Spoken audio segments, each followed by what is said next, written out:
Ciao a tutti, benvenuti o bentornati nel mio canale. Io mi chiamo Martina e in questo video voglio farvi vedere come realizzare questo crop top.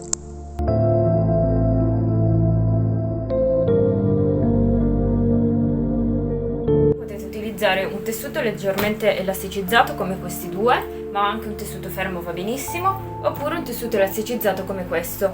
Questo tipo di tessuto è un po' più difficile da cucire, quindi se è da poco che cucite non ve lo consiglio. Per la fodera io ho usato un tessuto 100% cotone, vi consiglio di utilizzare un tessuto fermo per fare la fodera. Stampate la prima pagina e controllate che il quadrato sia di 5 cm x 5 cm. Se la misura del quadrato è corretta potete stampare le altre pagine. Tagliate il bordo della pagina e unitelo all'altra pagina.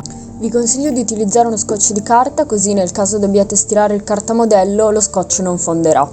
Tagliate il cartamodello e posizionatelo sul tessuto.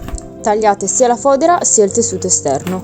Dopo aver tagliato il tessuto fate dei taglietti di qualche millimetro in corrispondenza delle marche che si trovano sulle coppe. Tagliate la marca che c'è sul cartamodello e poi tagliatela sul tessuto. Ora che abbiamo tagliato i pezzi possiamo incominciare ad unirli. Cominciamo dalle coppe, poi la sottocoppa e il dietro.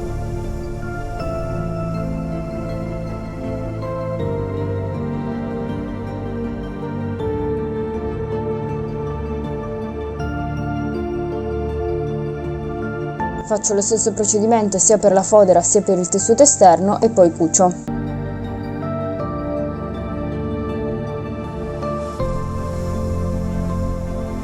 Stirate le cuciture aperte. Per stirare meglio le coppe potete aiutarvi con un cuscino da sarti.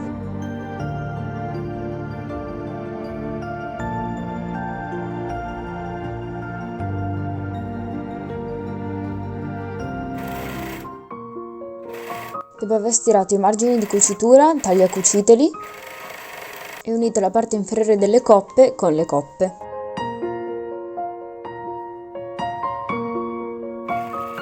Dopo aver cucito questa parte, tagliacucite i margini di cucitura e poi stirateli verso il basso.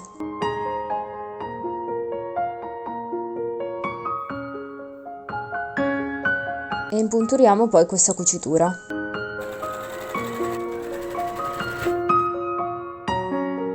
Uniamo i fianchi e proseguiamo mettendo la cerniera. Segnate 1 centimetro sia sull'orlo sia sul margine in alto.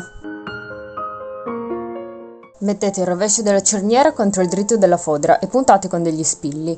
Fate la stessa cosa anche per l'altro centro dietro, posizionando la cerniera da chiuso per evitare di metterla storta.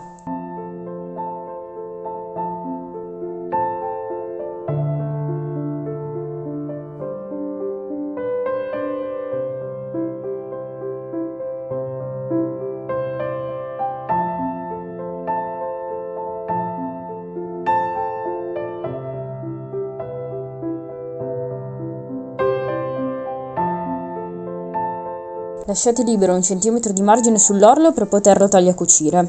Dopo aver cucito la cerniera, stirate e tagliacucite l'orlo. Per fare le bretelle utilizziamo un nastro di raso di circa 2,5 cm. Fate una lunghezza di circa 50 cm perché poi le spalline le misureremo a capo indossato. Stirate la metà e poi impunturate i bordi.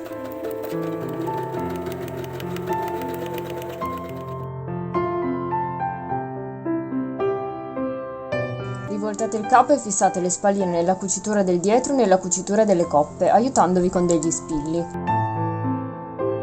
Fate passare lo sbieco all'interno del capo e poi provatelo. Fissate le bretelle alla lunghezza giusta per le vostre spalle. Tirate aperti i margini dei fianchi e poi tagliacucite. Tagliate le bretelle ricordandovi di lasciare 1 centimetro di margine da entrambe le parti. Fissate le bretelle con degli spilli nel punto in cui erano state messe prima, ma questa volta posizionatele in modo che stiano all'interno del capo, tra la fodera e il tessuto esterno.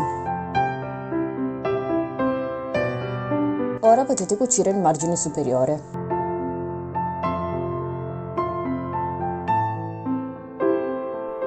Fate dei taglietti triangolari nella punta della scollatura. Tagliate in modo da togliere spessore il margine superiore della coppa. Fate dei taglietti nel resto della scollatura fino alla cucitura dei fianchi.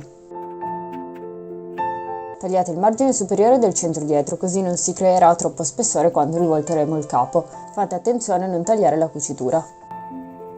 Tagliacucite il centro dietro e il margine superiore. Cucite l'orlo lasciando un'apertura di circa 10 cm per poter rivoltare il capo.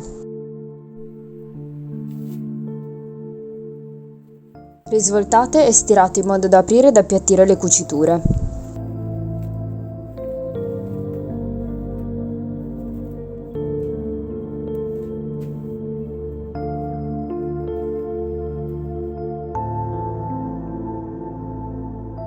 Cucite a mano l'apertura utilizzata per risvoltare.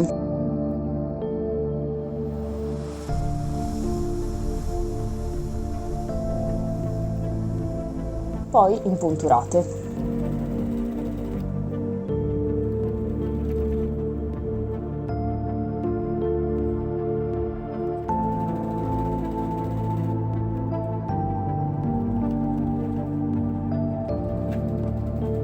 Finite cucendo un gancetto nella parte superiore del centro dietro.